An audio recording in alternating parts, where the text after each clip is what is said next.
To have an easy way to control the direction of our particles, I'm gonna set up a system that will allow us to kind of just animate or use a sphere to set up the target areas that we want to be hitting at different times.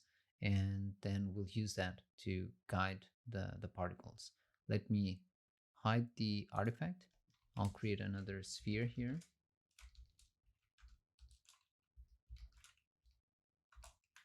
It's going to be a primitive.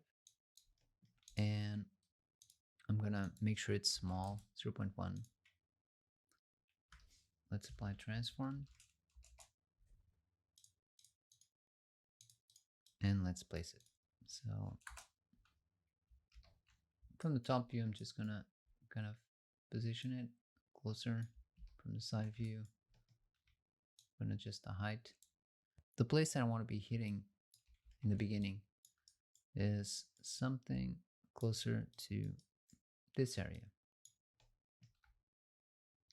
Because the robot is kind of still with his chest pointing towards the side, if we hit right away in the beginning, in the middle, the blast of the particles will kind of be deflected on a very specific direction. The main idea is for us to have a bit of a radial explosion coming out of the impact between the particle blast and the actual geometry of the robot. So we can play with the position of this until we get the right point to hit, and I think this is a good start for the first frame. So this is important because the robot is already moving, so I think this will be a good direction. Now let's set a keyframe.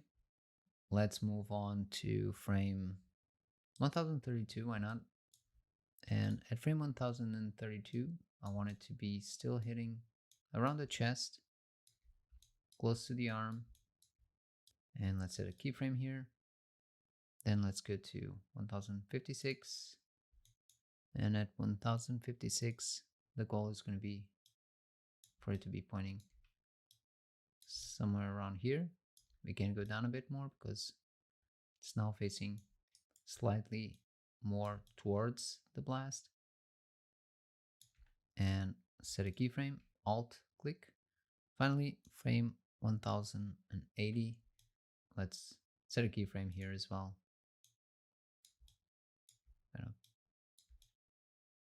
Have it point somewhere around there. Okay, so now we have this kind of target object. Doesn't need to be kind of following the geometry. That's not the goal. Otherwise, we would do this in a different way. Now we have our target. Let's create a point VOP. For those not very comfortable with wrangles and coding, point VOP is always a great alternative. We could definitely do this same just as easily with Vex, but let's go with point VOP. And I'll call this set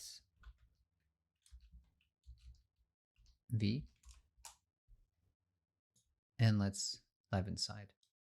Let's hide the other objects. And let's go to a frame where we actually have some geometry. We can actually turn off the blast for a moment so that we always have something going on. And let's go to frame 1. And let's have a look at normals. So this is an interesting direction if we want to kind of spread open the blast. This is something we could use as a velocity right away. So let's do that first conversion. So we want to grab the normals and export them as velocity. All we had to do is connect the normals and grab the normals and connect it to the velocity.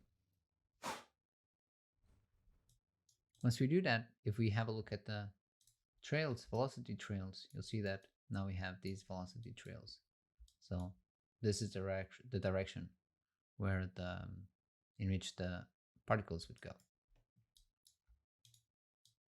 Now, the other main direction that we want to apply to the particles is the direction towards our target. So the target is actually on the second input.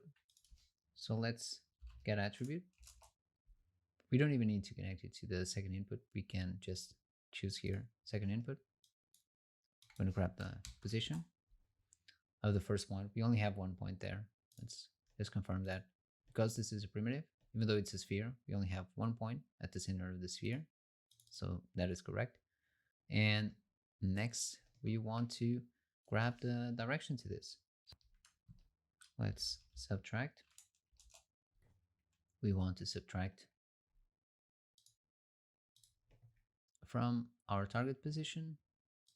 We want to subtract our point position.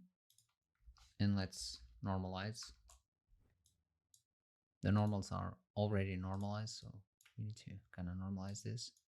And then we can have something like a mix that will allow us to blend in between these two directions. Let's expose this parameter, promote parameter, and let's call it something like eccentric, concentric. Same thing here, eccentric, concentric. So what this will do is we now have a parameter that allows us to combine between using 100% of the direction towards the target, and you'll see that these change with time slightly because of the animation on our target. Or we can just expand or kind of blend in between the two. Just an extra little feature to have.